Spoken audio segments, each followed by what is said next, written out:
Segunda carta de Paulo aos Coríntios, capítulo 4, versos 16 ao 18. O texto diz assim: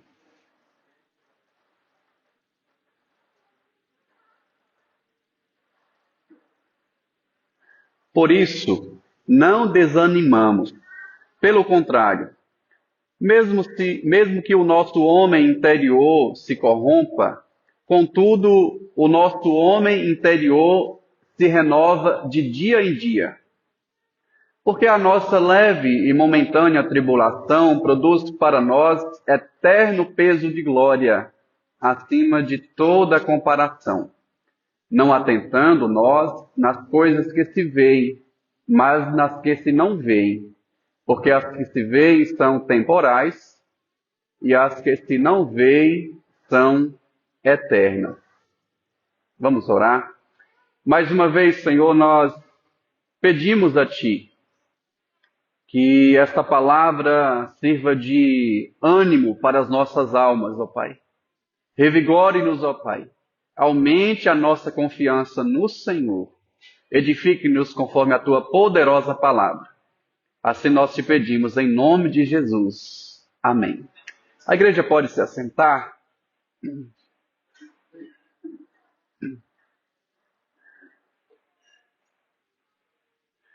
Irmãos amados, recapitulando o que foi dito nos últimos domingos, pois bem, nós estamos prosseguindo na imersão bíblica que chamei de a escola da dor e o mestre da cruz. Como o sofrimento nos aperfeiçoa em Jesus. Eu quero que as crianças repitam comigo. Preste atenção, crianças. 1, 2, 3 e... A escola da dor e o mestre da cruz. Como o sofrimento nos aperfeiçoa em Jesus. Muito bem. Irmãos, além dos que estão conosco presencialmente, eu quero destacar também a audiência de você que tem ouvido as mensagens pela internet e incentivamos a todos que se inscrevam no canal, também compartilhem este conteúdo para que alcance outras pessoas.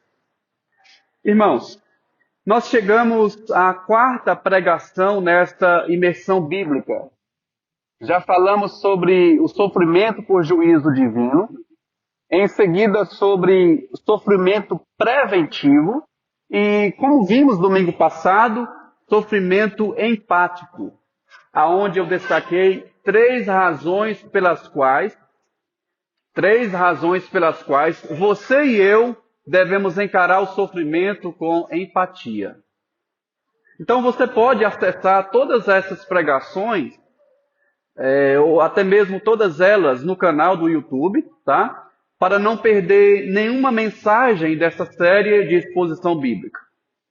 Irmãos, na pregação anterior, domingo passado, eu falei um pouco sobre o contexto desta segunda carta de Paulo aos Coríntios. Sendo que um dos propósitos de Paulo ao escrever é defender a sua autoridade apostólica. E no contexto imediato, ou seja, aqui antes desse texto, a partir do versículo 7 e 8, o apóstolo Paulo vem falando da morte e vida de Jesus que se manifesta na vida de seus mensageiros. Ele chega, irmãos, a comparar o seu ministério aos olhos dos falsos apóstolos como um tesouro de vaso, diz ele, para que a excelência do poder vem de Deus e não de nós. E de fato, meus irmãos, um tesouro não se torna menos valioso por ser depositado em um recipiente sem qualquer valor. Você não se torna menos valioso pela errônea rotulação de outros a seu respeito. Você não se torna menos valioso nem mesmo pela situação adversa pela qual você está passando. É por isso que Paulo declara aquilo que se tornou parte da música, que inclusive cantamos hoje. A música Estamos de Pé, de Marcos Salles. É por isso que ele escreve aqui o trecho, e nós até já cantamos, nos versos 8 a seguir, aonde ele diz: estamos atribulados, porém não angustiados, perplexos, porém não desanimados, perseguidos, porém não desamparados, abatidos, porém não destruídos, levando sempre no corpo o morrer de Jesus, para que também a sua vida se manifeste em nosso corpo. Isso nos versos 8 a 10 aqui de 2 Coríntios, capítulo 4. Portanto, queridos irmãos, esse texto,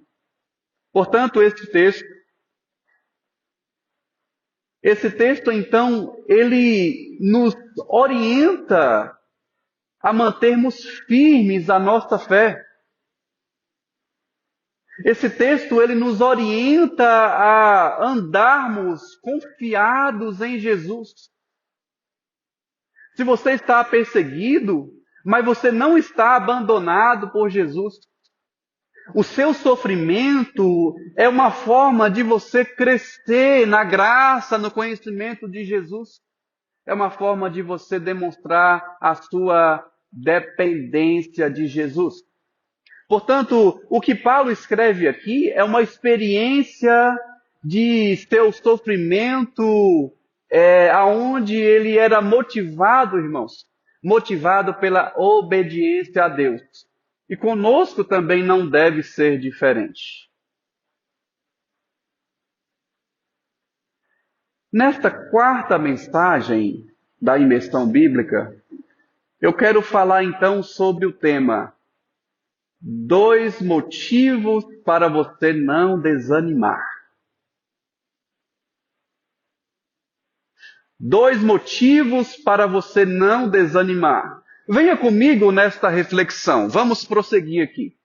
De acordo com este texto, meus irmãos, os verdadeiros discípulos de Cristo, que sofrem por obediência, não devem desistir por 2 razões. Primeiro, porque esse tipo de sofrimento produz experiência de renovação. O verso 16 diz: por isso não desanimamos, pelo contrário, mesmo que o nosso homem exterior se corrompa, contudo o nosso homem interior se renova de dia em dia. O nosso homem interior se renova de dia em dia.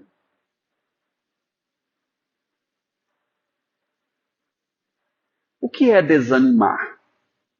Irmãos, esta palavra neste texto aqui, no verso 16, se aplica a uma pessoa que se sente como um caco diante do sofrimento. Interessante que a palavra grega usada aqui para desanimar é exatamente ekakel. Esta palavra é a junção de 2 partes, ek, que significa lançar para fora, e kakos, que significa interiormente ruim ou influenciado negativamente pelos efeitos do sofrimento. Em outras palavras, o desânimo é aplicado a alguém que deixa este bloqueio interno afetar a parte exterior. Quando alguém está em crise consigo mesmo, por não ter uma cosmovisão bíblica, o resultado é afastar do convívio social, afetando a vida familiar, afetando a comunhão na igreja e nas demais relações. Portanto, em meio ao sofrimento, você não deve afastar. Isso piora a situação. Deve aproximar.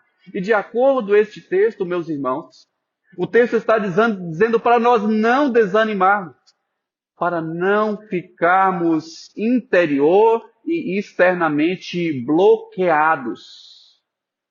Pelo contrário, mesmo que o nosso homem exterior se corrompa, mesmo que venham situações adversas sobre nós, contudo, o nosso homem interior se renova de dia em dia. Pessoas que escolhem viver em retidão em um mundo maligno, é natural que sofram por obediência à palavra de Deus. Isso demonstra, irmãos, participação no sofrimento de Cristo. Na parábola do semeador, em Marcos capítulo 4, a semente que cai em solo rochoso, aonde tinha pouca terra, simboliza aquelas pessoas que ouvem a palavra e logo recebem com alegria. Mas vindo a angústia e a perseguição por causa do evangelho, o que acontece? Elas ficam escandalizadas e desanimam. Você deve se lembrar que um dos personagens do Antigo Testamento que enfrentou o sofrimento testemunhal, é o tipo de sofrimento que nós estamos falando nessa noite, um dos personagens que enfrentou o sofrimento testemunhal é Jó. A Bíblia nos informa que em Jó, capítulo 27, que por meio de sofrimento intenso, ele deu testemunho de integridade e confiança em Deus. O que ele diz em Jó, capítulo 27? Enquanto em mim estiver o fôlego de vida e o sopro de Deus em meus narizes, o que diz ele? Nunca os meus lábios falarão injustiça, nem a minha língua pronunciarão engano, até que eu expire.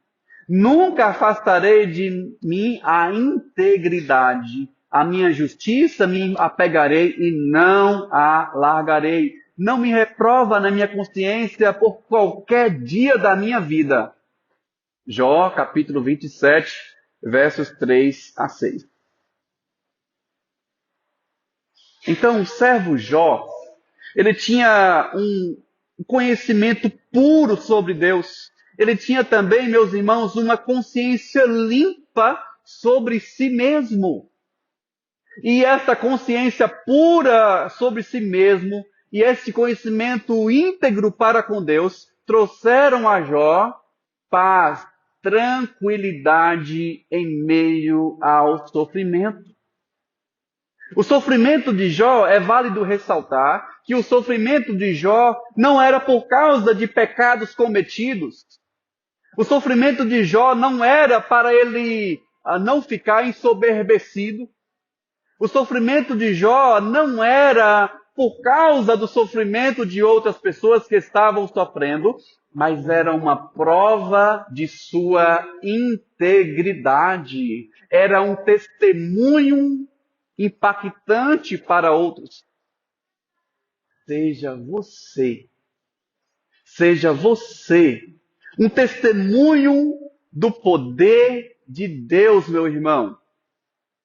Sejamos nós testemunhos impactantes de que o poder de Deus se aperfeiçoa em nossa fraqueza.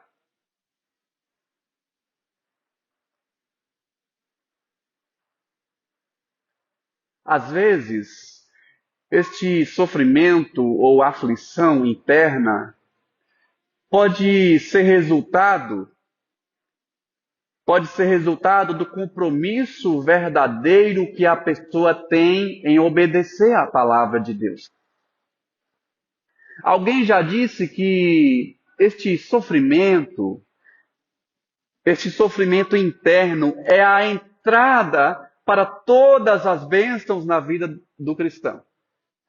É por meio deste testemunho verdadeiramente cristão que os crentes praticam boas obras que, conforme a nossa confissão de fé, a confissão de fé de Westminster, conforme a nossa confissão de fé, demonstram gratidão, aumentam a sua confiança em Deus, edificam seus irmãos, adornam o Evangelho, fecham a boca dos adversários e glorificam a Deus.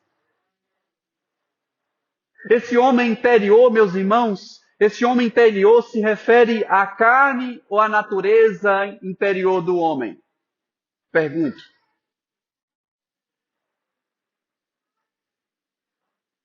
De acordo com esse texto, esta palavra está sendo usada aqui para descrever aquele que está contaminado ou incapaz de se curar. Mesmo que nós nos sentimos abatidos pelo sofrimento, nós não podemos desanimar, pois a morte do ser humano está acontecendo, na morte externa do ser humano está acontecendo a renovação interior. É exatamente nesse sentido, que o sofrimento cristão é chamado por Paulo, sabe de quê? De morrer de Jesus. Morrer de Jesus. Interessante que em seu comentário, o teólogo Martinho Lutero, o teólogo João Calvino escreve o seguinte: quando os ímpios enfrentam as aflições desta presente vida, a sua comunhão é com Adão, ao passo que os eleitos têm participação no Filho de Deus. De modo que todas as misérias que se acham em sua própria natureza maldita se tornam proveitosas à sua salvação. E isso aqui se relaciona com o nosso tema dessa série, a escola da dor e o mestre da cruz, como o sofrimento nos aperfeiçoa em Jesus. Eu te pergunto diante disso, qual é a primeira razão pela qual você não deve desanimar? Você não deve desanimar porque o seu sofrimento testemunhal produz renovação. E o verso 16 ainda diz: contudo, o nosso homem interior se renova de dia em dia. O verbo renovar aqui, meus irmãos, significa uma renovação para cima. Esta palavra aparece apenas 2 vezes no Novo Testamento, aqui em Coríntios e em Colossenses capítulo 3, verso 10. Em ambos os casos, referindo ao processo de Deus na vida da pessoa. Então, o sofrimento pode fazer parte da metamorfose de Deus na sua vida, meu irmão. Metamorfose de Deus significa que, assim como na natureza a lagarta se transforma em borboleta, o propósito da metamorfose de Deus é te transformar à semelhança de Cristo. É por isso que em Colossenses capítulo 3, diz assim: e vos revestistes do novo homem que se refaz para o pleno conhecimento, segundo a imagem daquele que o criou. Você já ouviu o ditado popular que fala: o cair é do homem, mas o levantar é de Deus? Claro que não está na Bíblia, eu digo, ditado popular, hein?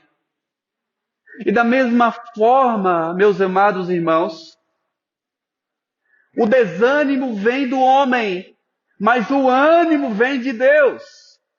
A decadência vem do homem, mas a transformação vem de Deus.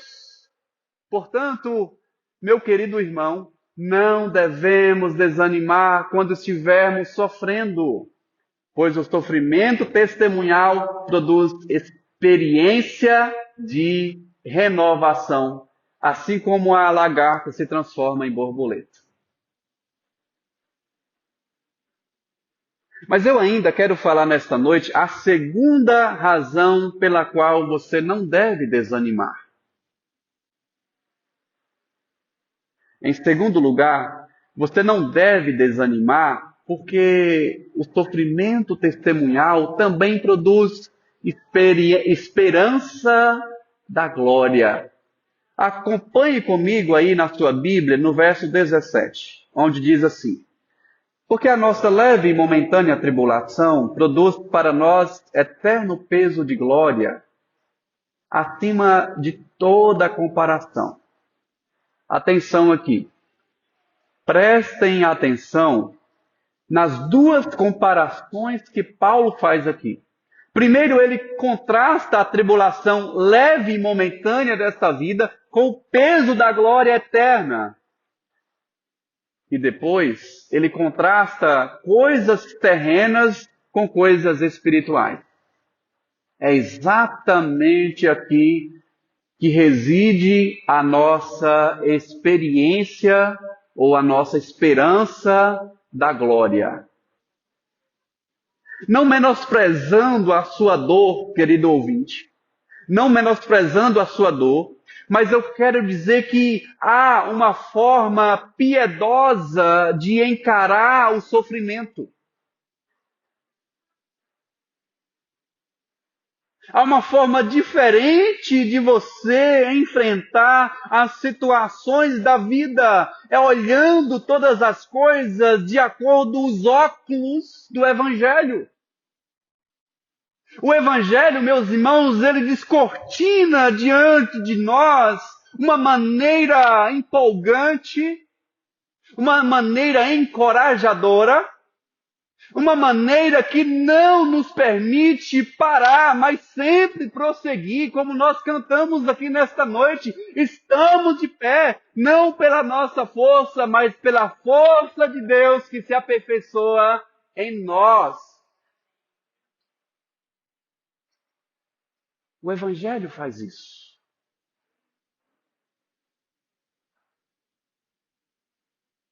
Ouçam o que mais uma vez diz o comentarista João Calvino, quando ele fala assim: a cura mais eficiente para a adversidade é sabermos que, assim como a morte de Cristo foi a porta da nova vida, assim também no final de tudo, as nossas misérias terminarão na bendita ressurreição. Porque Cristo nos reuniu a si na condição de que, se nos submetermos a morrer com Ele neste mundo, participaremos de sua vida. Participaremos da sua vida. Então, a primeira comparação da leve e momentânea tribulação e o eterno peso de glória levou Paulo a dizer, irmãos, aquilo que está registrado em Romanos, capítulo 5. Romanos capítulo 5, versos 3 e 4, quando Paulo diz: e não somente nisso. Temos crianças aqui nessa noite? Repitam comigo. E não somente nisto, mas também nos gloriamos nas próprias tribulações,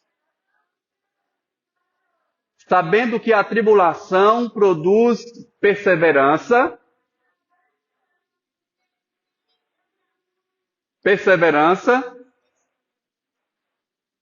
e a perseverança, experiência, e a experiência, esperança. Muito bem, crianças. Quando vocês sofrem, vocês não devem desanimar. Quando sentem dores, quando ficam doentes, com febre, gripados, tossindo, não devem perder a esperança em Jesus que pode curar vocês. Irmãos, aqui ainda no verso 18 de 2 Coríntios capítulo 4, diz assim: não atentando... Eu quero que agora todos nós leiamos este texto. 2 Coríntios 4, verso 18. Toda a igreja leia. 1, 2, 3 e... não atentando nós nas coisas que se não veem, mas que se não veem. Porque as que se veem são temporais e as que se não veem são eternas. Amém. Olha que bênção, irmãos. Nesta segunda comparação que Paulo faz aqui neste texto, ele contrasta coisas terrenas com coisas espirituais. Isso da mesma forma como ele comparou a leve e momentânea tribulação com o eterno peso de glória. Em 1 Coríntios capítulo 15, verso 19, eu gosto sempre de mencionar este texto, porque diz que se a nossa esperança em Cristo se limita a coisas desta vida, nós seríamos os mais infelizes de todos os homens. Então, se eu e você desanimarmos por coisas desta vida, nós não estamos nos apossando como deveríamos da esperança em Cristo. Muitas das coisas, meus irmãos, muitas das preocupações que nos ocorrem são preocupações terrenas. Preocupações que não adentrarão as portas da eternidade. Se isso estiver acontecendo com frequência, desacelere, repense. Volte a pensar nas coisas lá do alto, onde Cristo vive. Paulo diz em Colossenses capítulo 3, versos 2 a 4, ele diz assim: pensai nas coisas lá do alto, não das que são aqui da terra, porque morreste e a vossa vida está oculta juntamente com Cristo. Porque morrestes e a vossa vida está oculta juntamente com Cristo. E ele continua dizendo: quando Cristo, que é a nossa vida, se manifestar, quando ele tornar visível, então vós também sereis manifestados com ele em glória. A glória. O que é glória? O que é glória? De acordo com o autor de uma enciclopédia bíblica chamado Merrill Tenney, a glória é a divindade manifesta. Glória, meus amados irmãos, a glória é o resplendor de todas as características de Deus à humanidade. Se fôssemos pensar em um colar que as mulheres gostam de usar, a glória seria a pedra mais brilhante de um colar, certo? A glória é o resplendor de Deus, é uma das qualidades de Deus. Durante a história bíblica, houveram diversas manifestações da glória de Deus. Como Deus se manifestou no Antigo Testamento e até aqui? Bem, Deus se manifestou no Êxodo por meio dos sinais. E a partir de então, ele foi se manifestando por meio de teofanias. O que é teofanias? Teofanias são manifestações visíveis de Deus. A Moisés, Deus falou por mensagem direta, frente a frente. A Jacó, Deus falou por meio de sonhos. Aos profetas, ele falou por meio de visões.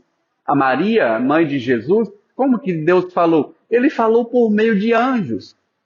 E finalmente, aos discípulos, Deus falou por meio de Jesus. De acordo com Hebreus capítulo 1, Deus falou aos nossos antepassados por meio de muitas vezes e de muitas maneiras. Por meio de visões, sonhos, mas por último, ele se manifestou por meio de Cristo. Cristo Jesus é a expressão exata do ser de Deus. Ele é o resplendor da sua glória. Quando Jesus veio ao mundo, por exemplo, as pessoas viram a sua glória, conforme está registrado em João capítulo 1. As pessoas viram a sua glória como a glória do unigênito do Pai. João capítulo 1, verso 14. Jesus, ele se manifestou em figura humana, ele suportou a cruz, ele morreu em nosso lugar, ele foi sepultado até de forma humilhante com os malfeitores, certo? Mas ele deixou um exemplo para nós, meus irmãos. Jesus, ele é a expressão exata do ser de Deus. Portanto, se você quer olhar para Deus, olhe para Cristo, olhe para o sofrimento de Cristo, aquele homem de dores que enfrentou tudo por você. Se você quer ser ainda mais bonito, olhem para Jesus, que enfrentou toda a feiura desta terra para alcançar a glória para você. Ele que desceu da sua glória, da eternidade para a terra, para te levar da terra à eternidade. Ele ressuscitou ao terceiro dia. Ele assentou-se à direita de Deus e um dia voltará para buscar os seus escolhidos. Portanto, meus irmãos, esta é a nossa esperança. Maranata. Ora, vem, Senhor Jesus. Vem, Senhor Jesus.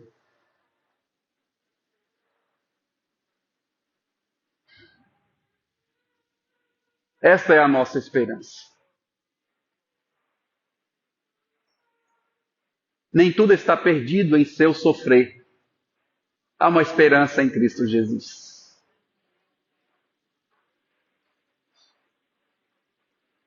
Eu quero finalizar, então, fazendo você refletir sobre algumas lições. Algumas lições.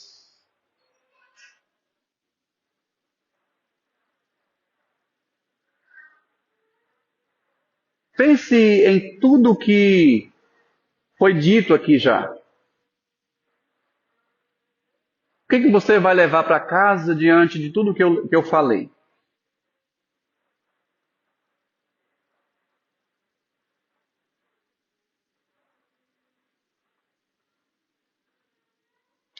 Eu quero deixar para você 3 implicações diante de tudo que eu disse até aqui. A primeira implicação: mude as lentes através da qual você vê o sofrimento. Ao invés de ser motivo de desânimo, as aflições devem fazer parte da metamorfose de Deus em sua vida. Então, quando a tribulação chegar, continue dando prova de sua obediência a Deus.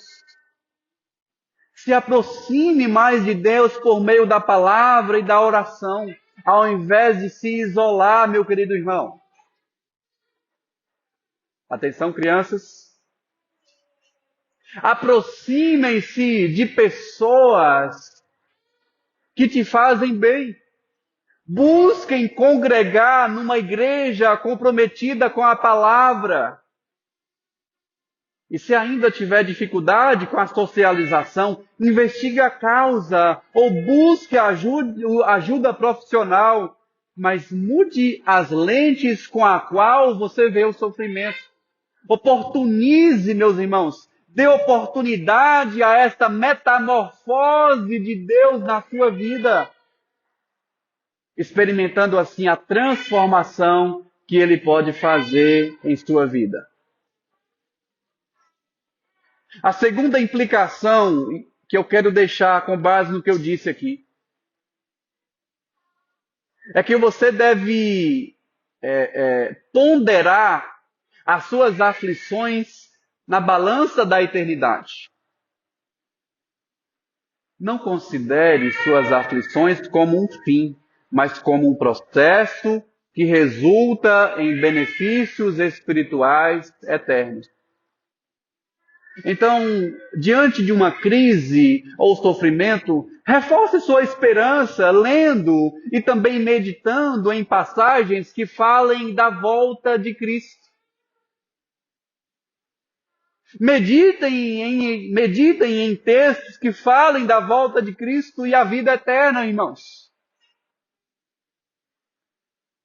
Em terceiro e último lugar, pratiquem boas obras em meio à crise. Pratiquem boas obras não para adquirir algum direito da parte de Deus, não para ser salvo, mas pratique boas obras porque você já foi alcançado pela salvação dele. Como vimos, o sofrimento por obediência ou sofrimento testemunhal, que estamos falando nessa quarta mensagem, o sofrimento testemunhal é uma forma dos crentes, por meio deste testemunho, praticarem boas obras que glorifiquem a Deus. Olha os propósitos das boas obras: glorificar a Deus, demonstrar gratidão a Ele, edificar os irmãos, evidenciar a eficácia do Evangelho e muitos outros objetivos de você praticar as boas obras.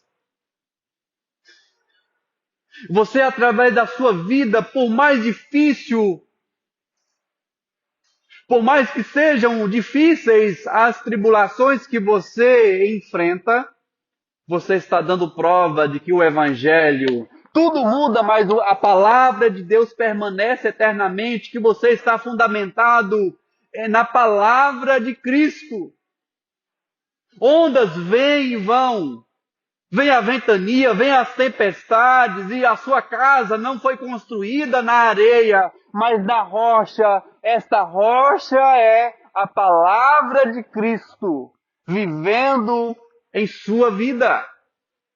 Seja um instrumento de Deus, por onde quer que você passe. Um testemunho impactante de que o Evangelho é poder de Deus para a salvação e aperfeiçoamento de todo aquele que crê.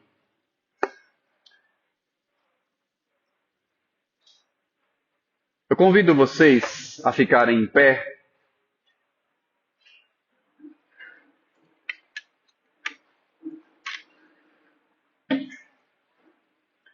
Abaixe sua cabeça. O que chamou a sua atenção nesta palavra de hoje?